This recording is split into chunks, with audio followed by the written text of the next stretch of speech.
السلام عليكم ورحمة الله وبركاته صاحبي kusoo dhawaada channelkeena Boondaaye oo aan muddo badan ka maqnaa maanta waxaan inoo wadaa muuqaal aad iyo aad u xiiso badan muuqaalkan maanta wuxuu ku saabsan yahay ninkan cadaanka ah waa nin taajir balse ka muuqato waxa la iska xiray fanaanad yar iyo surwaal yar oo iska tagasa wuxuuna imanayaa boostayada laga raaca basaska halkaas oo ugu imanaya dadka sugaya baska kadibna wuxuu sii doonaa gawaari qaali ah ugu horreyntina wuxuu ugu imanayaa ninkan madowga kadibna uu salaamaya marka uu salaamana wuxuu ku oranayaa ka warrantay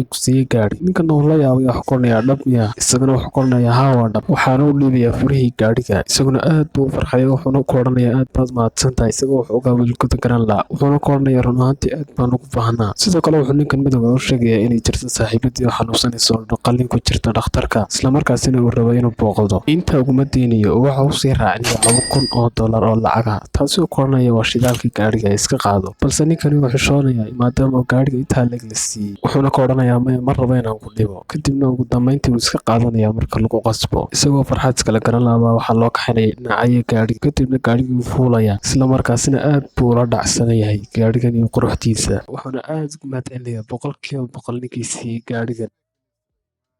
kadib marka xigtana wuxuu tagayaa boostaje kale waxaana uu ku tagayaa lamaanahan kadib sidiisi lamid ah wuxuu ku oranayaa ka warrama haddii aan idin siiyo gaadhi marka hore aad buu yaabay wayna is eegayaa waxaana is odhanaya ninkani been buu idiin sheegaya ilaa ugu dambeyntii uu soo saaray furihii gaadhiga runtiina aad bay ugu farxayaan waxaanuu sidoo kale soo saarayaa lacagtii $2,000 ahayd wuxuuna ku oranayaa qaata waa shidaalka gaadhiga aad bayna u yaabaya runtii ugu dambeynna waxay tagayaan gaadhi iyagoo aad ula dhacsan aadna ugu faraxsan kadibna ninka youtuberka ayaa xoogaa u sharaxaya gaadhiga iyo sida uu u shaqeeyo kadibna way haysanayaan ugu dambeyntii waana macal salaameynaya gaariga saddexaad ee soo hadhan waxaa kaxaynaya ninkii John youtuberka iyo saaxiibkii qorshahooduna wuxuu yahay inay u geeyaan ninkan John saaxiibkii saaxiibadiis isla markaasina ay uga dhigaan surprise ugu dambeynna waxay u geynayaan gaarigii isla markaasina way yaabaysaa marka lagu yidhaahdo gaarigana lagu siiyey aad bay u farxaysaa way aamini waayeysaa waana iska ooyeysaa runtii kadibna gaarigii bay soo fuulaysaa sidaasaanay kula wareegaysaa